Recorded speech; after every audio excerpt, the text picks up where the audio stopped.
Hello दोस्तों, स्वागत है सभी का हमारे YouTube चैनल पर। आज के इस वीडियो में हम मानव के उत्सर्जन तंत्र पे चर्चा करेंगे और जानेंगे कि मानव उत्सर्जन तंत्र जो है उसकी संरचना कैसी होती है और उसकी क्रियाविधि कैसे है या वो कार्य कैसे करता है।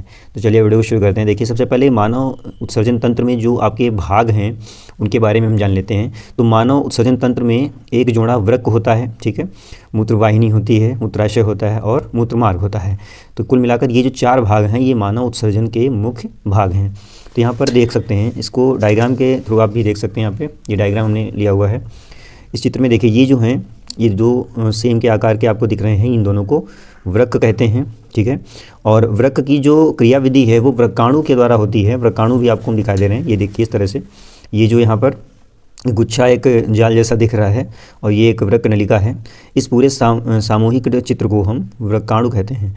और जो वृक्क होता है मुख्य रूप से मानव उत्सर्जन तंत्र का भाग होता है। तो चलिए इसमें और भी जानते हैं। देखिए, यहाँ पर ये जो नलियाँ आपको दिख रही हैं इनको मूत्रवाहिनी कहते हैं।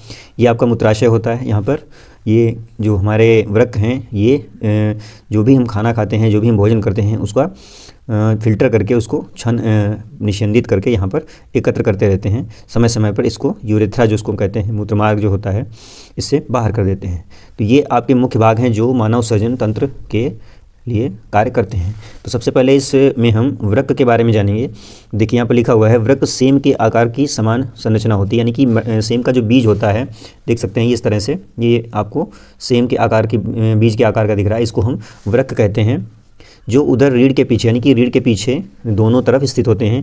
प्रत्येक वक्र कम से कम एक मूत्रवाहिनी निकलती है। यहाँ पर देख सकते हैं ये जो वृक्क आपको दिख रहे हैं, एक इस वक्र से निकल रही है मूत्रवाहिनी, ठीक है, और एक इस वक्र से भी निकल के आ रही है जो कि मूत्राशय में खुल रही है। तो यहाँ पर आगे हुआ जो मूत्रमार्ग से बाहर निकलता है, मूत्र बनने के बाद मूत्रवाहिनी से होता हुआ मूत्राशय में आ जाता है। तो यहाँ जो वृक्क नलिका है या जो मूत्रवाहिनी है वो सीधे इसमें खुलती है और जो मूत्र इसमें इकट्ठा होता है वो समय समय पर मूत्रमार्ग से बाहर निकाल दिया जाता है। प्रत्येक वक्र में उत्सर्जन के लिए 1,00,000 संख्या में वृक्क नलिकाएँ होती हैं।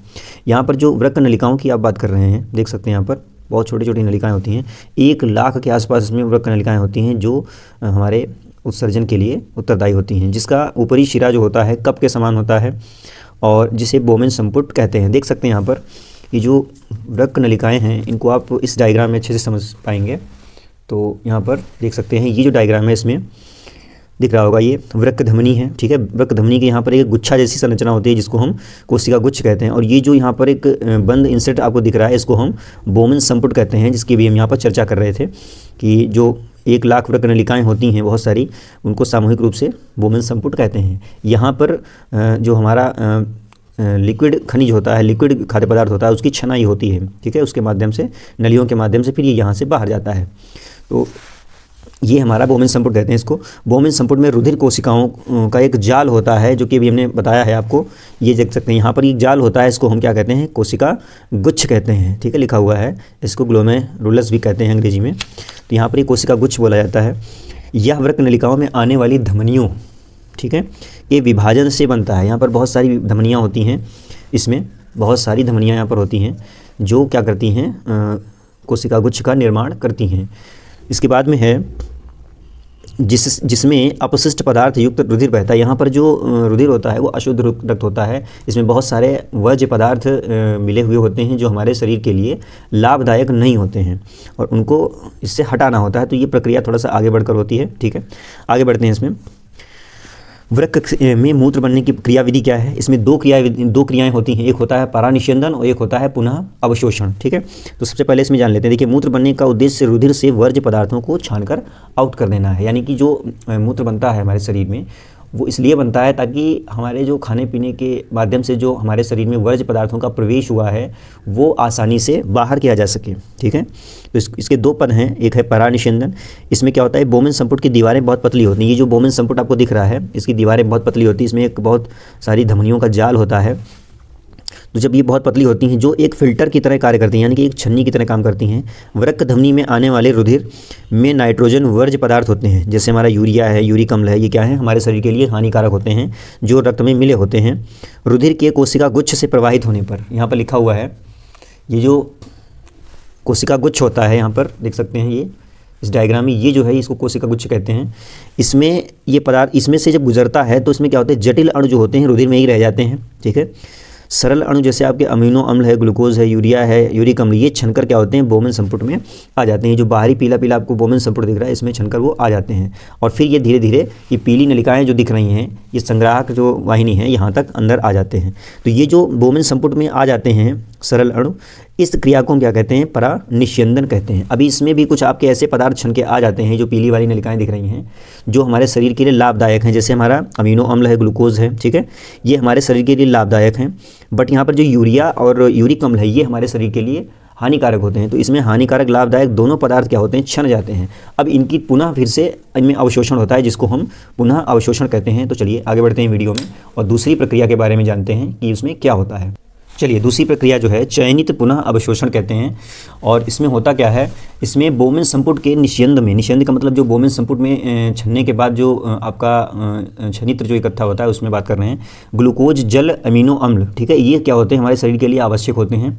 और कुछ लवण होते हैं, आदि उपयोगी पदार्थ भी होते हैं। जैसे जैसे रुधिर वृक्क नलिकाओं में प्रवाहित होता है, जो वृक्क नलिकाएं आपको पीली पीली दिख रही हैं, ये सारी वृक्क नलिकाएं होती हैं। इनमें जैसे जैसे प्रवाहित होता है वैसे वैसे क्या होता है, ये जो कोशिकाओं का जाल है, यहाँ पर देख सकते हैं बहुत सारा, इसमें एक अंदर से एक अवशोषक कोशिकाएं होती हैं, ठीक है। यहाँ पर लिखा हुआ है वृक्क नलिका के अंदर चारों ओर बने कोशिका जाल, ये जो कोशिका जाल उसके अंदर होता है, वो क्या करता है, इन उपयोगी पदार्थों को, किन उपयोगी पदार्थों को, ग्लूकोज, अमीनो अम्ल और जल, लवण, इनको क्या करता है, फिर से अवशोषित कर लेता है, खींच लेता है, ठीक है।